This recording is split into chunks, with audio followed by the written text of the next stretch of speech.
দেখেন ফাজাইলে আমল এই জাহিলেরা পড়ে নাই। এখানে কি ফাজাইলে আমল আছে মসজিদে? আছেন? দেখলে একটু একটু দেন না আমাকে, আমি একটু দেখাই এই বিষয়গুলো আপনাদের কাছে একটু ওয়াজাহাত হবে। ফাজাইলে আমলে হাদিসের দুইটা ক্যাটাগরি আছে, একটা হলো মূল হাদিস আর আরেকটা হলো ফায়দা। ব্যাপারটা বুঝেন। প্রথমে উনি দিবেন যেমন ফাজাইলে সালাত, তো ফাজাইলে সালাত দিয়ে মৌলিক হাদিস আনবে 18টা বা 19টা। আনছেন? দেন দেন, মাশাআল্লাহ, জাযাকাল্লাহ। এই যে দেখেন, এই যে ফাজাইলে আমল, আমি আপনাদেরকে দেখাই ফাজাইলে আমল। যেমন প্রথম আছে ফাজাইলে কোরআন, আমি আপনাদেরকে দেখাই। দেখেন আমি আপনাদেরকে সহজ করে বলি, দেওবন্দীদের সবচেয়ে বড় অভিযোগ তাদের আমাদের উপর, দেওবন্দীদের যে কিতাব, এটা হলো ফাজাইলে আমল। এটা হলো কি? ফাজাইলে আমল। যে ফাজাইলে আমলে জাল জয়ীফ হাদিস আছে। আমি এবার রমাদানে গিয়েছিলাম উমরাতে, শুনেন একটা কারগুজারি শোনাই। তো আমাদের বাংলাদেশি যারা মদিনা ইউনিভার্সিটির ছাত্র ভাইরা আছেন, তারা আসছেন যে আমাকে একটু নিয়ে যাওয়ার জন্য, যে একটু দেখে যান। আমি বললাম যে আসছি, যাই। তারাবির নামাজ পড়ে মসজিদে নববীতে তারাবির নামাজ পড়ে গিয়েছি। মদিনা ভার্সিটির যে ক্যাম্পাস, ওখানে মাঠে বসেছি। তো বাংলাদেশে অনেক পোলাপান আসছে, আমাদের সালাফি কয়েকজন ভাই আসছেন। এক ভাই আমেরিকার, মোটাসুডা, কালো। তো উনি এসে বললেন যে আপনাকে আমি অনেকদিন ধরে খুঁজি, আজকে পেয়ে গেলাম। আপনাদের জাকারিয়া সাহেব, থানবী সাহেব, গাঙ্গুই সাহেব। আমি বললাম ভাই রাহিমাহুল্লাহটা বলেন। আমরা তো ইবনে তাইমিয়ার আকীদায় কুফরি থাকার পরে শায়খুল ইসলাম বলি, রাহিমাহুল্লাহ বলি। বলেন। এই আল্লাহর বান্দা বলে নাই, যাক সমস্যা নাই। আপনাদের ফাজাইলে আমলে এত জাল জয়ীফ হাদিস, তারপরে কেন ফাজাইলে আমল পড়েন? ফাজাইলে আমল কেন বাদ দেন না? আমি বললাম ভাই শুনেন, ফাজাইলে আমল তো শুধুমাত্র বাংলাদেশের মানুষ আর ভারত পাকিস্তানের মানুষ, কিছু মানুষ পড়ে। ফাজাইলে আমলে কিছু জাল হাদিস আছে, এটা আমরাও বলি। ফাজাইলে আমলে কিছু জয়ীফ হাদিস আছে, আমরাও বলি। তো ফাজাইলে আমলে জাল হাদিস থাকার কারণে এটা ফাইজলামি আমল, ঠিক না? ফাজাইলে আমল জাল হাদিস থাকার কারণে, কিন্তু জাল হাদিস থাকার কারণে এটা পুড়িয়ে ফেলতে হবে। আচ্ছা বলেন তো, ফাজাইলে আমল পৃথিবীর বেশি মানুষ পড়ে না ইবনে মাজাহ বেশি মানুষে পড়ে? বলেন। ইবনে মাজাহ গুনে গুনে জাল হাদিস আছে 38টা। কয়দিন জ্বালাইছেন আগে বলেন? বলেন। আচ্ছা, ইমাম বুখারীর আদাবুল মুফরাদ, এটাকে তো আপনাদের আলবানী দুই ভাগ করে ফেলেছেন, সহিহুল আদাব, জয়ীফুল আদাব, ঠিক না? যে এত পরিমাণ বুখারীর আদাবুল মুফরাদে এত পরিমাণ জয়ীফ হাদিস আছে যে ইমাম নাসিরউদ্দিন আলবানী এটাকে দুই ভাগ করে ফেলেছেন, সহিহুল আদাব, জয়ীফুল আদাব। তিরমিজিতে আলবানীর তাহকিক মতে এত জয়ীফ হাদিস আছে যে তিরমিজিকে আলবানী দুই ভাগ করে ফেলেছেন, সহিহুল জামি, জয়ীফুল জামি। আবু দাউদে এত জয়ীফ হাদিস আছে, আলবানী এটাকে দুই ভাগ করে ফেলেছেন, সহিহ সুনানি আবি দাউদ, জয়ীফ সুনানি আবি দাউদ। আবু দাউদে এত জয়ীফ হাদিস আছে যে আলবানী দুই ভাগ করে এত মোটা ভাগ করে ফেলেছেন, এত জয়ীফ হাদিস আবু দাউদ আছে। এবার বলেন আবু দাউদ কয়দিন জ্বালাইছেন আগে বলেন? আবু দাউদ জ্বালাইছেন কয়দিন আগে বলেন? দেখেন পৃথিবীর মুহাদ্দিসিনে কেরামের একটা স্বীকৃত মূলনীতি হলো, পৃথিবীতে যারাই ফাজাইলের ক্ষেত্রে কিতাব লিখেন, ফাজাইলের যেমন হাদিসের একটা বিশেষ প্রকার হলো ফাজাইল।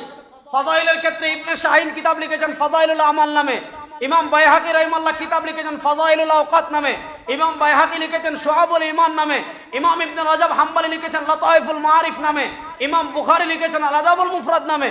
ফাজাইলের ক্ষেত্রে পৃথিবীর যত ইমামগণ কিতাব লিখেছেন, সব ইমামগণ ফাজাইলের ক্ষেত্রে কিছু না কিছু তাসাহুল করেছেন, যারাই ফাজাইলের কিতাব লিখেছেন, ইমাম বুখারী লিখেছেন, ইমাম বাইহাকি লিখেছেন, ইমাম ইবনে শাহিন লিখেছেন, ইমাম আবু নাঈম আসফাহানি লিখেছেন, ইমাম মুনজিরি লিখেছেন, যতজন ইমাম লিখেছেন সবার ফাজাইলে জাল হাদিস আছে, সবার ফাজাইলে জয়ীফ হাদিস আছে।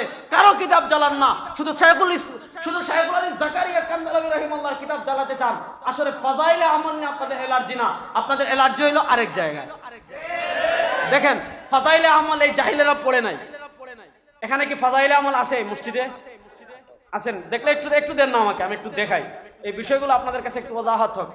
ফাজাইলে আমলে হাদিসের দুইটা ক্যাটাগরি আছে, একটা হলো মূল হাদিস আর আরেকটা হলো ফায়দা। ব্যাপারটা বুঝেন। প্রথমে উনি দিবেন যেমন ফাজাইলে সালাত, তো ফাজাইলে সালাত দিয়ে মৌলিক হাদিস আনবে 18টা বা 19টা। আনছেন? দেন দেন, মাশাআল্লাহ, জাযাকাল্লাহ। এই যে দেখেন, এই যে ফাজাইলে আমল, আমি আপনাদেরকে দেখাই ফাজাইলে আমল। যেমন প্রথম আছে ফাজাইলে কোরআন, আমি আপনাদেরকে দেখাই।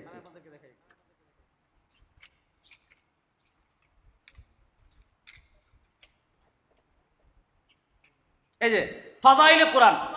এই যে দেখেন মৌলিক যতগুলো হাদিস আছে সবগুলো শাইখুল হাদিস জাকারিয়া কান্দালাবি রাহিমাহুল্লাহ নিজে তাখরিজ করে দিয়ে দিয়েছেন। যেমন 1 নম্বর হাদিস, আন উসমান قال قال رسول الله صلى الله عليه وسلم খায়রুকুম মান তাআল্লামাল কুরআন ওয়া আল্লামা। নিচে তিনি আরবিতে তাখরিজ করে দিয়েছেন, রাওয়াহুল বুখারী ওয়া আবু দাউদ ওয়া তিরমিজি ওয়া নাসাই ওয়া ইবনে মাজাহ হাযা ফি الترغيب وعزاه الى مسلم ايضا لكن حكى الحافظ في الفتح عن ابي العلاء ان مسلما سكت عنه। তিনি তাখরিজ করে দিয়েছেন 1 নম্বর হাদিস। এরপরে হাদিস উল্লেখ করে ফায়দা লিখেছেন। এরপরে দেখেন 2 নম্বর হাদিস, আন আবি সাঈদ قال قال رسول الله صلى الله عليه وسلم يقول الله تبارك وتعالى من شغله القرآن عن ذكري ومسألتي أعطيته أفضل ما أعطي السائلين। লিখেছেন রাওয়াহু তিরমিজি ওয়া দারিমি ওয়াল বাইহাকি ফি শুআব। তিনি মৌলিক হাদিস উল্লেখ করে পরে ফায়দা লিখেন। তো শাইখুল হাদিস জাকারিয়া রাহিমাহুল্লাহ মূল হাদিসের তাহকিক তালিক করে দিয়েছেন, তাখরিজ করে দিয়েছেন, আর ওই হাদিসের প্রামাণিকতা স্বরূপ ফায়দায় আরো কিছু হাদিস বর্ণনা করেছেন। ওই ফায়দায় হাদিস বর্ণনা করতে গিয়ে কিছু হাদিস জয়ীফ চলে আসছে, 2-1টা জাল হাদিসও চলে আসছে। ওই ফায়দার হাদিসটা তো মূল হাদিস না, ফায়দার হাদিসটা তিনি মৌলিক হাদিসের প্রামাণিকতাকে শক্তিশালী করার জন্য এনেছেন। যেমন আমি বুঝাই, নাসিরউদ্দিন আলবানী এক আল্লাহর বান্দা, নাম শুনেন নাই? নাম তো শুনেছেন। আমাদের আহলে হাদিস ভাইদের মাথার তাজ নাসিরউদ্দিন আলবানী রাহিমাহুল্লাহ মুসলিমের কিছু হাদিসকে জয়ীফ বলে দিয়েছেন। ব্যাপারটা বুঝেন, মুসলিমের কিছু হাদিসকে নাসিরউদ্দিন আলবানী জয়ীফ বলে দিয়েছেন। আবি সুবাইর আন জাবির, এই সনদে মুসলিমের যত হাদিস আছে সব হাদিসকে নাসিরউদ্দিন আলবানী জয়ীফ বলে দিয়েছেন। পরবর্তীতে ডক্টর সাইদ মাহমুদ মমদুহ হাফিজাহুল্লাহ কিতাব লিখেছেন তামবিগুল মুসলিম ইলা তাআদ্দিল আলবানী আলা সহিহ মুসলিম, যে ইমাম মুসলিমের সাথে আলবানী যে বাড়াবাড়ি বেয়াদবি করেছেন সেইটার জবাব লিখেছেন।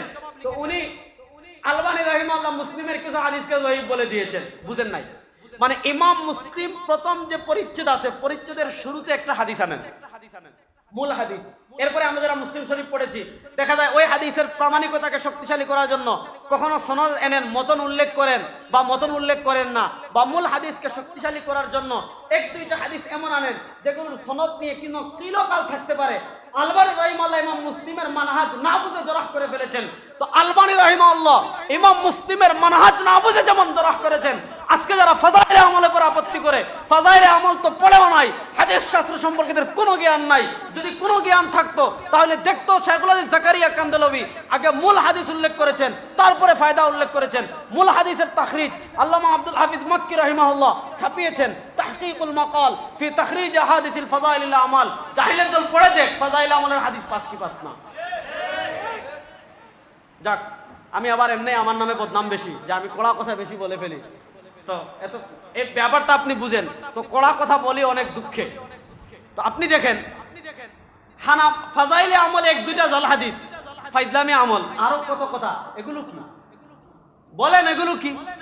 একদম নির্লজ্জ জাল হাদিস। নির্লজ্জ জাল হাদিস মানে যে হাদিসের সনদে 2জন রাবী কাযযাব। আমি যখন এই আলোচনা দিলাম ফেসবুকে, আমি আলোচনা করে দিলাম, তো দেখলাম মুজাফফর বিন মুহসিন সাহেব এটার জবাব দিয়েছেন।